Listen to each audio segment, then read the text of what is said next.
last time. Can anyone tell me what is mean by temperature? Average kinetic energy of particle. Average Kinetic energy. average kinetic energy of the molecules. Okay, this is called as the temperature. Okay, in general we can call it as hotness or coldness of the body, but in precise manner आवाज we break होतोय. आवाज break होते माझा. तुमचा पण आवाज clear झालाय. माईकचा काहीतरी प्रॉब्लेम वाटायला लागला आता मला थोडासा. आता येतोय? Yes, clear. ओके, ठीक आहे. म्हणजे माईकचा प्रॉब्लेम नाही, नेटवर्कचा प्रॉब्लेम आहे. ज्यांना आवाज क्लिअर येत नाही त्यांच्याकडे. Okay, so the temperature is nothing but precisely we can say temperature is nothing but it is the average kinetic energy of the molecules.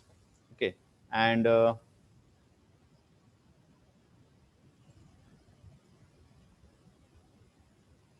in general we can say that temperature is nothing but it is the hotness or coldness of the body. According to on that basis or related to the temperature, there is one law, that is zeroth law of thermodynamics. Who will tell me the zeroth law of thermodynamics now? कोण सांगेल का? बघू आपण दुसरं कोणाला तरी विचारू बघू. कोण सांगू शकते का?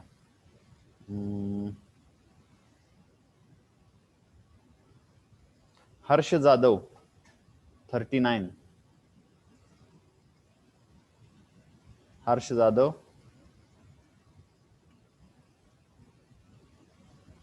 Hello? No, he is not there. Ask to unmute.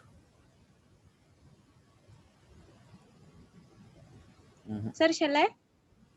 One second. Who is? कोण म्हणत होता? श्रद्धा. Okay, Shraddha.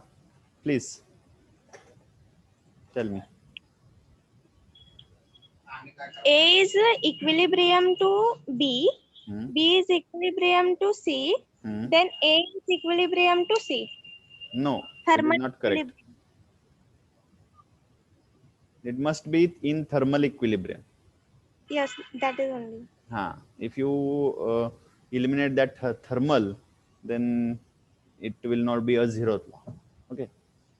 If the body A is in thermal equilibrium with body B, and at the time body B is in thermal equilibrium with C, then A and C are also in equilibrium or in thermal equilibrium. Okay, thermal equilibrium मध्ये म्हणणं जास्त गरजेचं आहे त्याच्यामध्ये, because it is related to the thermodynamics is mainly related to the temperature. Okay, so in next point that we have studied, that is the thermodynamic work, how work transfer from system to surrounding and from surrounding to system.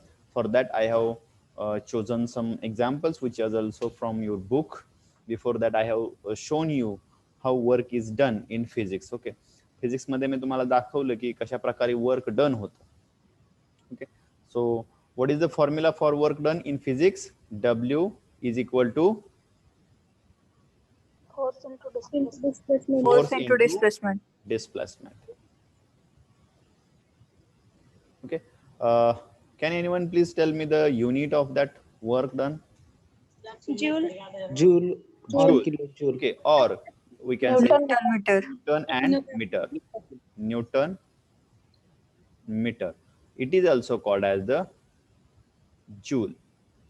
Okay. Now second one is the power. Can anyone please tell me what is mean by power? Force into velocity. Or Per time. व्यवस्थित मला diagram हे सांगा की power म्हणजे काय म्हणतो? Work per time. Work upon time. Work upon time. Okay, और किती वेळात पूर्ण होते? किती वेळात काम पूर्ण होते त्याला पॉवर म्हणतो आपण. ठीक आहे, त्याचं पण मी एक्झाम्पल सांगितलं तुम्हाला मागच्या वेळेला. Rate of work done. Okay, rate of म्हणलं की it is related to the time.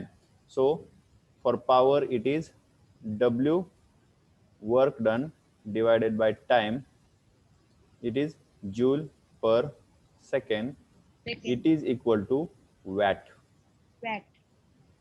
Okay, watt is the unit generally we can see. आपण पाहू शकतो की त्याचं वॅट हे सगळीकडे युनिट आपल्याला दिसते. ठीक आहे, तर वॅट हे पॉवरचं युनिट आहे जे जूल पर सेकंड आहे. त्याच्यानंतर हे फिजिक्स मध्ये झालं. मग थर्मोडायनामिक्स मध्ये वर्क कसा ट्रान्सफर होतं, तर त्याच्यासाठी आपण 2 सिस्टम बघितल्या. 2 किंवा मी 3 एक्झाम्पल सांगितले तुम्हाला, ज्याच्यामध्ये वर्क डन बॅटरी पासून मोटर रोटेट होते, त्याच्यामुळे फॅन रोटेट होत असतो आणि सराउंडिंग वरती त्याचा इफेक्ट होतो. म्हणजे टोटल जो इफेक्ट आहे सिस्टम मधला तो कशावरती होतो, सराउंडिंग वरती होतो. त्यावेळेला आपण म्हणतो की वर्क झालं. ठीक आहे. किंवा दुसरं सांगितलं मी, फॅनच्या जागेला जर मी वजन लावलं, ओके, आणि जर ते लिफ्ट केलं तर तो सुद्धा त्याचा इफेक्ट झाला. बॅटरीमध्ये असणारी जी एनर्जी आहे ती एनर्जी मी काय केली, ट्रान्सफर केली. एनर्जी ज्या वेळेला ट्रान्सफर होत असते त्यावेळेला तिथं वर्क डन होत असतं. ओके, मी तुम्हाला अगोदरच सांगितलं एनर्जी ही 2 माध्यमांनी ट्रान्सफर होत असते. कोणत्या कोणत्या होते? वर्क आणि हेट. हा, करेक्ट. एक तर ती वर्क मुळे होते किंवा हीट मुळे होते. आणि ज्या वेळेला एनर्जी ट्रान्सफर होते त्यावेळेला आपल्याला तिथं त्याचा इफेक्ट दिसतो. त्यावेळेला आपल्याला काय दिसतो, तिथं त्याचा इफेक्ट दिसतो. ओके, मग या ठिकाणी सिस्टमनं सराउंडिंग वरती वर्क केलं. त्याचप्रमाणे जर मी अगोदर पण त्याच्यानंतर तिसरं एक्झाम्पल सांगितलं होतं की ज्या वेळेला वेट जे आहे ते हायर लेवल पासून खाली आपण सोडून दिलं, त्याच्या पोटेन्शियल एनर्जी आहे त्याच्यामध्ये, आणि त्याला एक दोरा बांधला जो त्याच पुलीला आपण कनेक्ट केला, तर त्याच्या रोटेशनमुळं, ओके, त्याच्या रोटेशनमुळं बॅटरी आपण काय करू शकतो, चार्ज करू शकतो. ओके, मोटरच्या जागी जनरेटर आपण कपल करायचा आणि त्या ठिकाणी बॅटरी चार्ज करतो. म्हणजे याच्यामध्ये आपल्याला असं दिसून आलं की सिस्टम सुद्धा सराउंडिंग वरती वर्क करू शकते, बरोबर आहे, आणि सराउंडिंग सुद्धा सिस्टम वरती वर्क करू शकतात. मग ज्या वेळेला सिस्टम सराउंडिंग वरती वर्क करते त्यावेळेला ते आपण काय घेतलं, पॉझिटिव्ह. हे विसरू नका बरं का अजिबात, हे पॉझिटिव्ह घेतलं आपण. आणि ज्या वेळेला सराउंडिंग सिस्टम वरती वर्क करते त्यावेळेला ती निगेटिव्ह घेतली. निगेटिव्ह. आणि का पॉझिटिव्ह घेतलं, का निगेटिव्ह घेतलं, तर हे कन्सिडरेशन आहे, अजम्पशन आहे. असं काय तुम्हाला वाटतंय का, असं एखादी काही त्याला प्रूफ आहे का की हे पॉझिटिव्ह घ्यायलाच पाहिजे, निगेटिव्ह घेतलं तर चुकणारच 100%, असं काय तुम्हाला कुठं आलंय का बुक मध्ये बघायला? माझ्या तरी अजून कुठं आले नाही ऐकण्यात असं. ठीक आहे, पण फॉर्म्युलेशन सगळ्यांचं एकसारखं व्हावं, सगळ्यांचे आन्सर्स एकसारखे यावेत. आन्सर्स एकसारखे येतील पण फॉर्म्युलेशन साठी ह्या गोष्टी आपल्याला लक्षात ठेवाव्या लागतात. System work on surrounding, take it as positive, and whenever surrounding work on a system, take it as negative. Okay, इथपर्यंत आपण आलो होतो. हे आपण बघितलं होतं पाठीमागच्या लेक्चरमध्ये. In last lecture we have seen this all. Okay, so next is this is the sign convention that we have already studied.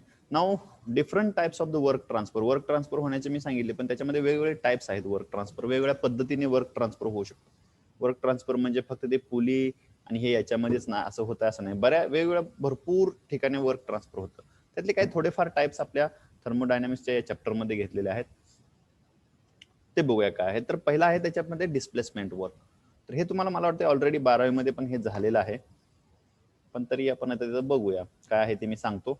ज्यांचं कोणाचं विसरलं असेल त्यांच्यासाठी पण हे फायदेशीर ठरेल, आणि ज्यांचं विसरलं नाही त्यांच्यासाठी ही रिव्हिजन होईल. ठीक आहे, आता बघा याच्यामध्ये ही एक सिस्टम आहे. ओके, कोणती सिस्टम आहे? ही एक सिस्टम आहे. मी याच्यावरती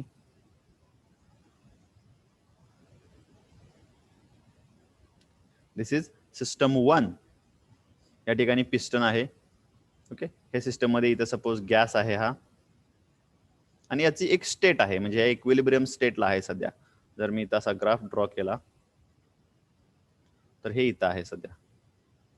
दिस is state 1 that is having value P1 and V1. ठीक आहे, याच्यामध्ये सपोज डिस्टर्बन्स झाले, एनर्जी ऍड झाली सपोज, किंवा कोणत्याही कारणाने याच्यामधला प्रेशर जर इन्क्रीज झाला तर तो काय करेल, याच्यामधले असणारा जो फोर्सेस आहे ते या पिस्टनवरती अप्लाय होतात. प्रत्येक वेळी असं नाही की याच्यातलाच प्रेशर इन्क्रीज व्हायला पाहिजे. ठीक आहे, जो बाहेरून प्रेशर आहे याच्यामध्ये तो प्रेशर आणि आतला प्रेशर ज्या वेळेला समान राहील त्यावेळेला ही बॅलन्स होईल पिस्टन.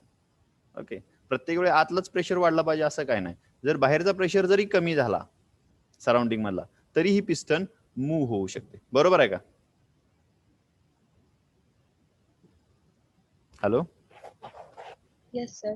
बरोबर आहे ना मी म्हणतोय ते? म्हणजे सिस्टम मधलाच प्रेशर वाढला पाहिजे सारखं असं काय नाही. सिस्टम मधला प्रेशर तेवढाच राहिला आणि सराउंडिंग मधला जरी लो झाला तरी ती पिस्टन काय होऊ शकते, मूव्ह होऊ शकते. बरोबर. मग या सिलेंडरची जी टोटल लेंथ आहे Yes. ही आपण यल कन्सिडर करू. This total length is l and due to that pressure difference जो झाला त्याच्यामुळं या ठिकाणी this is change in length किंवा डिस्टन्स म्हणून आला, इट इज DL. ओके, एवढा त्याच्यामध्ये चेंज झाला आणि सेकंड स्टेटला सिस्टम गेली. या ठिकाणी हे मी अंदाजे काढतोय बरं का. ठीक आहे, मग फिजिक्स नुसार जर या ठिकाणी बघितलं तर काय होतंय, W work done is equal to force into displacement. बरोबर आहे, फोर्स इंटू डिस्प्लेसमेंट. डिस्प्लेसमेंट काय आहे या ठिकाणी? डिस्प्लेसमेंट किती झालंय? V2 minus V1. V2 minus V1 हे चेंज इन व्हॉल्यूम आहे. डिस्प्लेसमेंट त्या पिस्टनचं किती झालंय? DL झालंय. बरोबर आहे का? Yes, sir. Okay, but we know that as here we have pressure, so pressure is equal to, but P is equal to F divided by A, force upon area. बरोबर आहे का? Yes, sir. Therefore F is equal to P Pressure into A. into area. Area. So if I put that force here, okay, then what will be the equation? W, or I can say here as a change in work done म्हणून, path function. ठीक आहे, so delta of W is equal to, इथं पण delta of W पाहिजे, delta of W is equal to P into A into DL. change in length or displacement. Okay, now this A area is of that piston. ह्या पिस्टनचा तो area आहे. Okay, हा area आणि ती इथून इथपर्यंत move झाली आणि याचा पूर्ण एरिया जर घेतला तर हे काय आहे? व्हॉल्यूम आहे. हे काय आहे? एक व्हॉल्यूम आहे. मग त्या ठिकाणी काय झालेलं आहे? चेंज झालेली आहे लेंथ मध्ये, म्हणून याला आपण चेंज इन व्हॉल्यूम असं घ्यावं लागेल. बरोबर ना? समजतंय का? Yes, sir. So here we have delta of W is equal to P into dV. जर dV आपल्याला काढायचं असेल तर त्याचं इंटिग्रेशन घ्यावं लागेल, म्हणजे प्रोसेस या पॉइंट पासून या पॉइंट पर्यंत गेली. ओके, या ठिकाणी हे dW आहे. मग integration of delta of W is equal to काय येतं? Process 1 to 2 is equal to integration 1 to 2. You can write here volume also. Okay, V1 to V2 असं पण लिहू शकतो आपण इथं. P into dV. Okay, so this is the important formula for displacement work. This one is important formula for the displacement work. हा PdV म्हणजे कोणता PdV आहे? तर हा area under this curve. If we see, this is V1 this is V2, and whatever area is there under this curve is equal to P dV or work transfer. Okay, आपण इथं कसे घेतलंय with respect to volume घेतलेलं आहे बरं का. With respect to pressure घेतलं तर परत वेगळं होईल ते. ठीक आहे, पण हा असाच फॉर्म्युला आपण सगळीकडे वापरतोय, ज्याच्यामध्ये प्रेशरची व्हॅल्यू दिली जाते, त्याच्यानंतर V1 आणि V2 दिला जातो आणि त्याच्यावरून आपण वर्क ट्रान्सफर किती झालं या ठिकाणी काढू शकतो. ठीक आहे, हे समजलं तुम्हाला? Yes, sir. This is P1 and this is P2. हे तुम्हाला अगोदर पण झालेलं आहे. नाउ व्हॉट यू डू, आता याच्यामधलं तुम्हाला पेन आणि नोटबुक तुम्ही घेऊन बसला असाल. Yes sir. हा, तर त्याच्यामध्ये तुम्हाला आता काय करायचं, हे लिहायचं आहे. कुठलं लिहायचं मी सांगतो, कारण हे जे छोटे छोटे डेरिव्हेशन्स वगैरे आहेत, हे असे तुम्ही जरी येस सर म्हणून समजलात तर ते हाताखालून गेल्याशिवाय कधी तुमच्या लक्षात राहत नसतात. ह्यातली एक जरी टर्म विसरली तर आपलं झालं, संपला विषय, कट. म्हणून हे आता आपल्याला लिहायचं आहे आणि मोकळा वेळ मिळाला की तुम्हाला याचं प्रॅक्टिस करायचं आहे. मग लिहिताना तुम्ही काय लिहायचं, different types of the work transfer, त्याच्यामध्ये PdV वर्क, त्याच्या खाली ही डायग्रॅम काढायची, ही सिंपल डायग्रॅम काढायची त्याच्या खाली, आणि हे इकडचं हे डेरिव्हेशन लिहायचं आहे. हे इकडचं नाही काढलं तरी चालतंय, ग्राफ नाही काढला तरी चालतोय, पण ही डायग्रॅम आणि हे लिहायचं इथं. Okay Yes, sir. Okay. Okay, so start now. I will give you some time. तुम्हाला थोडासा वेळ देतो मी इथं, पण हे जे फॉर्म्युले वगैरे आहेत हे असे फक्त समजले आणि सोडून दिले असं करून आपल्या लक्षात नाहीत राहणार. ते आपल्याला त्याच्यावरती वर्क करावं लागेल. कोणतीही गोष्ट लक्षात ठेवण्यासाठी प्रॅक्टिस, आपली एक म्हण आहे बघा, practice makes man perfect. Okay, तर प्रॅक्टिस खूप गरजेचं आहे.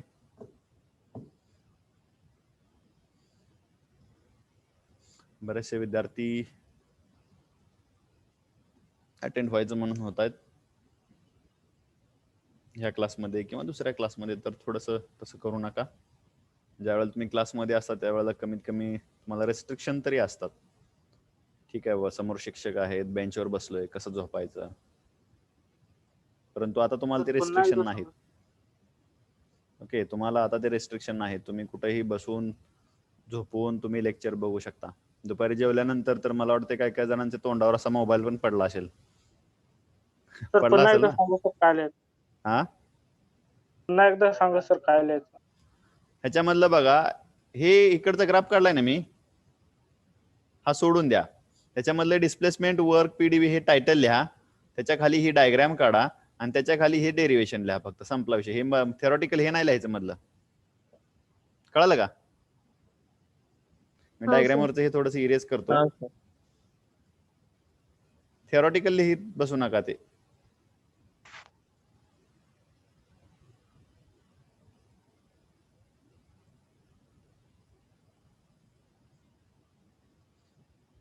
So here it is DL. Diagram काढा व्यवस्थित आणि त्याच्यानंतर ते डेरिव्हेशन लिहा छोटस.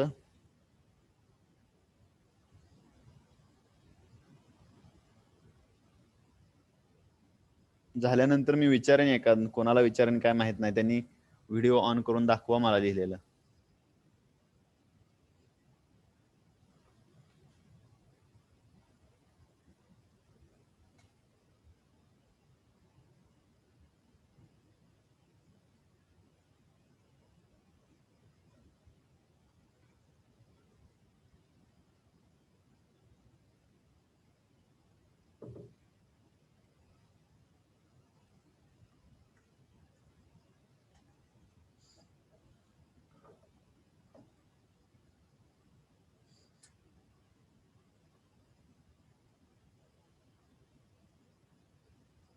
BCME चे मार्क आलेत बघा टेलिग्राम वरती,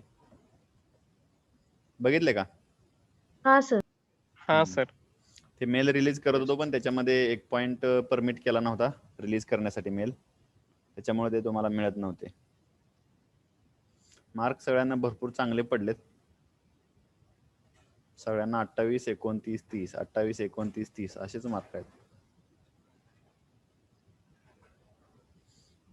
याचा अर्थ सगळेच विद्यार्थी आहेत यावर्षी.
झाले?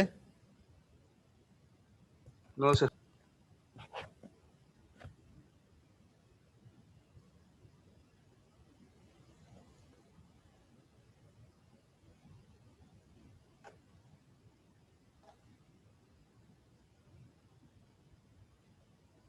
कोणी दाखवू शकेल का मला?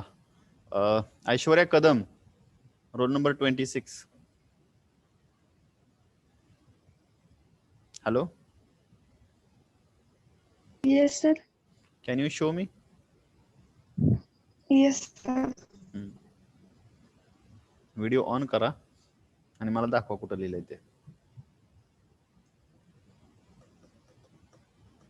सर ते ऑन होत नाही, तुमच्याकडून ऑफ आहे व्हिडिओ.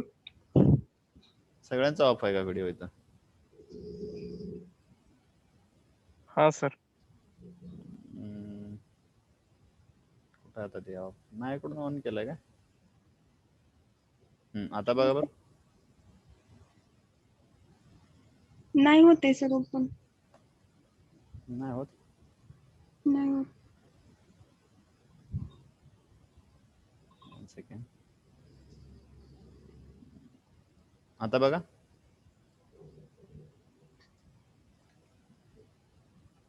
आता करा बरं.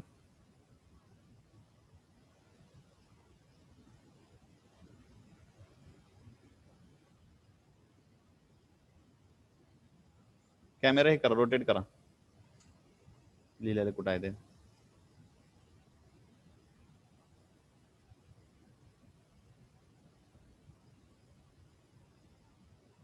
सर कुठून रोटेट करायचं? ठीक आहे, राहू द्या. मी दुसरं कोणाला तरी विचारतो. Shruti Ankalgi, roll number 1. Yes, sir. हा, त्याच्यावरती दाखवा बघू तुम्ही जे राईटअप केला तो.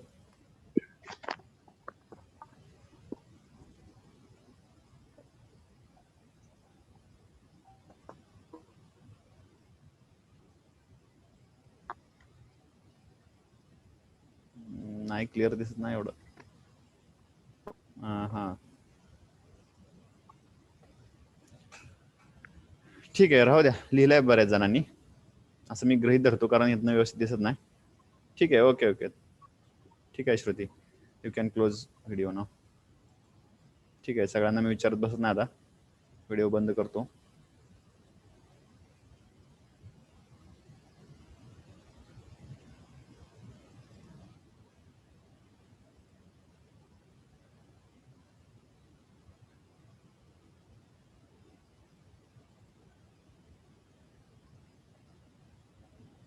ओके, सो पुढे बघू आपण. तर हे डेरिव्हेशन सगळ्यांनी लक्षात ठेवा. हा फॉर्म्युला लक्षात ठेवा शेवटचा.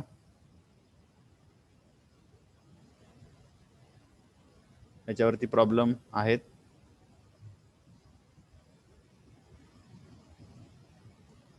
ठीक आहे, so will proceed. Now electrical work. आता जसं बघितलं आपण वर्क ट्रान्सफर म्हणजे डिस्प्लेसमेंट वर्क कसं होतं, तसंच या इलेक्ट्रिक वर्क मध्ये पण वर्क ट्रान्सफर होत असतं. ज्या ज्या ठिकाणी एनर्जी ट्रान्सफर होत असते त्या त्या ठिकाणी वर्क येत असतं. तर या ठिकाणी आपण बघतो की ई हा जो आहे तो पोटेन्शियल डिफरन्स आहे. ओके. आणि आय हा करंट आहे. हा current with respect to time flow होत असतो. ओके. हा जो इलेक्ट्रिक करंट आहे याच्यासाठी आपल्याला पोटेन्शियल डिफरन्सची गरज असते. इथं आपण कुठल्याही प्रकारचा फोर्स ऍक्ट करत नाही, त्याच्यामध्ये ऑलरेडी फोर्स जनरेट होतो. कसा? त्याच्या पोटेन्शियल डिफरन्समुळे. एखाद्या ठिकाणी या बाजूला पोटेन्शियल डिफरन्स जास्त असेल म्हणजे एनर्जी जास्त आहे आणि या बाजूला लो एनर्जी आहे, तर हे ऑटोमॅटिक काय होतं, हाय एनर्जी कडून हाय पोटेन्शियल एनर्जी कडून लो पोटेन्शियल एनर्जी कडे काय होत असतं, ट्रान्सफर होत असतं. ओके.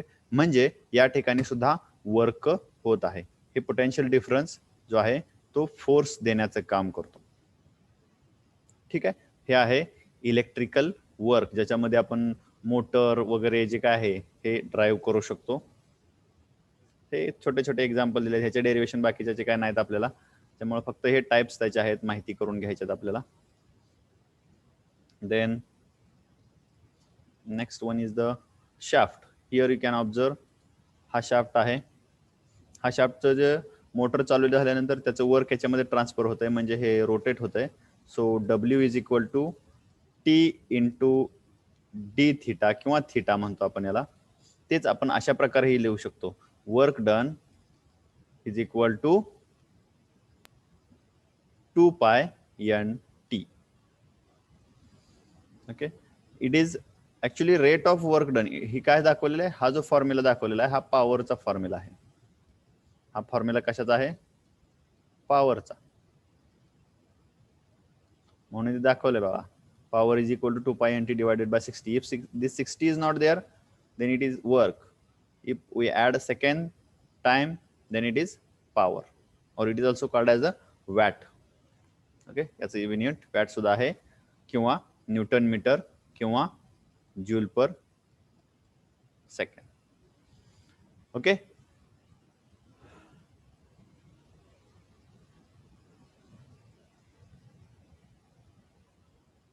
सिंपल सिंपल आहेत सगळे.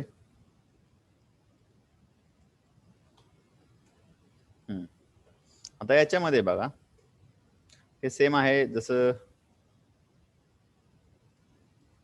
आपण तिसरं उदाहरण जे मी तुम्हाला सांगितलं वर्क ट्रान्सफर मधलं, ज्याच्यामध्ये आपण वजन अडकवतो एका ठिकाणी आणि तिथून वजन सोडलं की पोटेन्शियल डिफरन्स मुळे वर्क ट्रान्सफर होतं सिस्टम मध्ये. तसंच या ठिकाणी दाखवलेलं आहे, फक्त बॅटरीच्या ऐवजी इथं हा जवळजवळ जूलचा जो एक्सपेरिमेंट आहे त्याच्यासारखंच हे आहे. ठीक आहे. हे जे वजन आहे, मास आहे, हे ठराविक अंतरावरून असं खाली सोडलं जातं. ओके. मग ह्याची पोटेन्शियल जी एनर्जी आहे त्याचा वापर काय केला जातो, या ठिकाणी वर्क ट्रान्सफर करण्यासाठी केला जातो. म्हणजे इथं वर्क कसं ट्रान्सफर होतंय, तर शाफ्ट रोटेट होतं. म्हणजे इथं T into D theta, torque into angular displacement.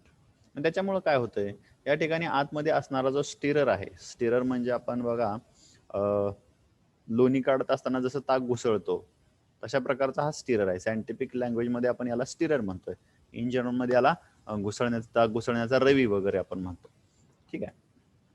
तर हा ज्या वेळेला रोटेट होत असतो त्यावेळेला तुमच्या असं लक्षात येईल की या ठिकाणी कुठंही डिस्प्लेसमेंट होत नाही किंवा कुठल्याही प्रकारचं व्हॉल्यूम इन्क्रीज होत नाही. म्हणजे याचा अर्थ असा आहे का की याची जी एनर्जी ट्रान्सफर झालेली आहे ती इकडे आली नाही, ती त्याच्यामध्ये आली.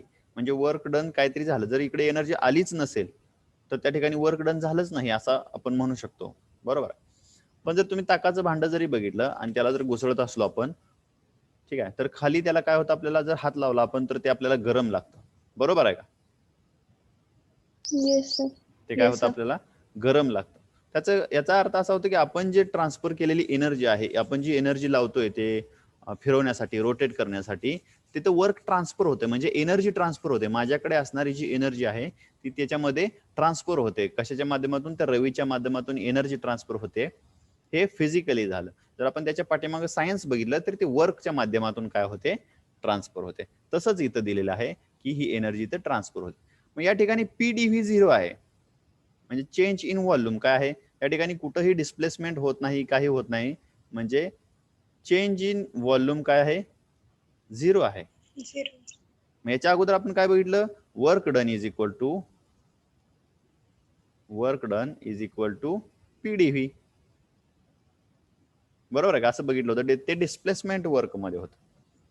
पण याच्यामध्ये वर्क डन झालं नाही असं म्हणू शकतो का आपण, नाही झालं, म्हणजे वर्क झालंय पण ते पीडीव्हीच्या फॉर्म मध्ये नाही, म्हणून इथं लिहिलंय PDV is equal to 0 but change in work done is not 0. Change in work done is not 0. Okay, हे समजलं तुम्हाला? Yes sir. Okay, simple example आहे हे. Yes sir.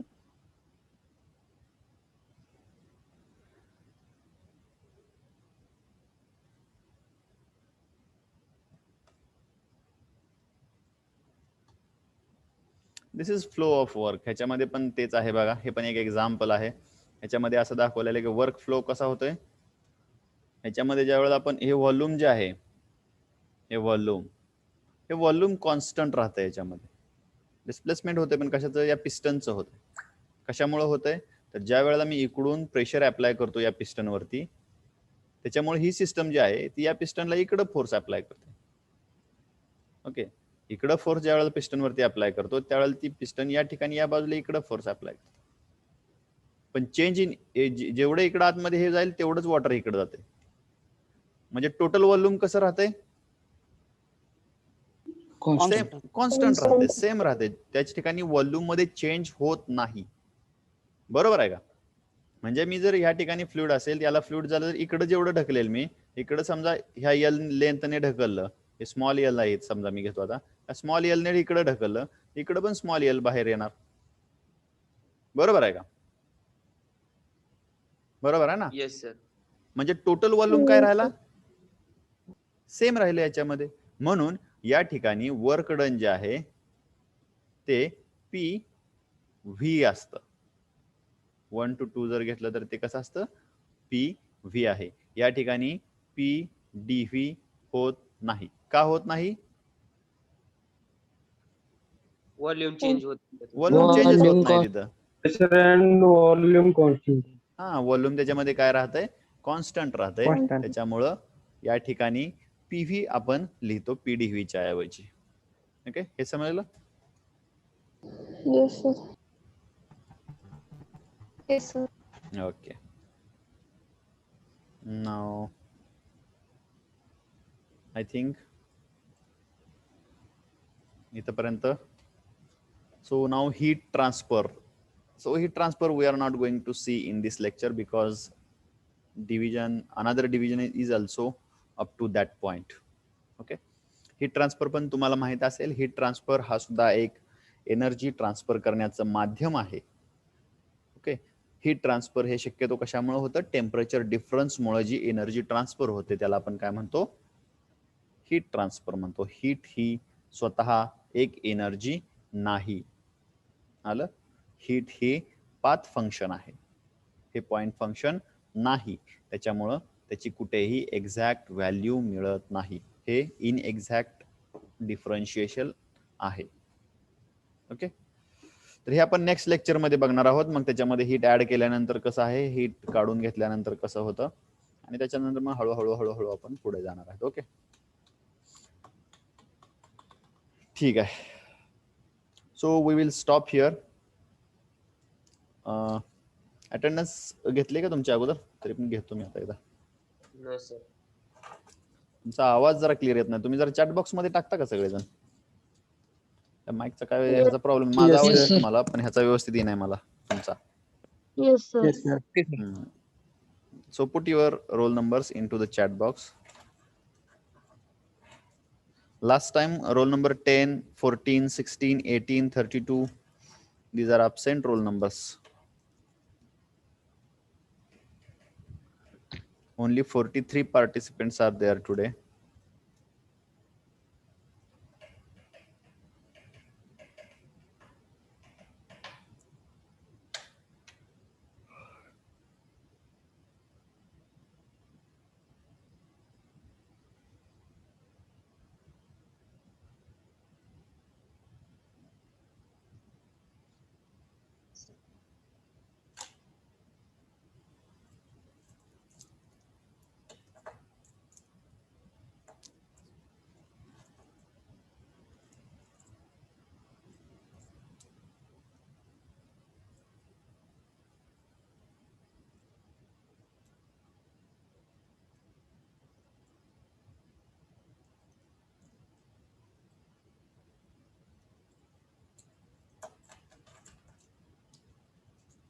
Okay, I think all of you सगळ्यांनी roll number टाकलेले आहेत.